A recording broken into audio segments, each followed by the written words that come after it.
300 টাকা করে বেতন, 300 টাকা পাই, নিয়ে যায় হাট বাজার করি, আরো কোনো কাজ লাগাই, কিস্তি মিষ্টি আছে, বাচ্চা কাচ্চা আছে, তাদের লেখাপড়া করাই, আরো খাই, আমাদের উপকার হয় সংসার। আঙুরের গাছে খোঁড়া দিছি, ঘাস তুলি আর পানি দিই, মানে এলাই পরিচর্যা করি, গাছের সার সার দিই, বীজ দিই, স্প্রে করি, এলাই করি। আমরা চারা উৎপাদন করি, এটা আমরা বাইরে থেকে ডাল নিয়ে এসেছি, নিজের চারা তৈরি করছি আমরা, এটা চারা আমরা বিক্রিও করছি।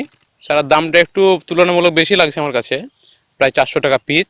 400 টাকা পিস তো এটা একটু দামি হয়ে যাচ্ছে, তো এটা কমাই দিলে ভালো হতো। স্ট্রবেরি সুপার ডটেড ও ক্লাসিক ভ্যারিয়েন্টে সেন্সেশন জাগুক শিহরণ। অন্যান্য ফল চাষের মতো না, এটা একটু ভিন্ন ধরনের, এই জন্য এটা কমপ্লিট টেকনোলজিটা থাকলে এটা চাষ করা যায়।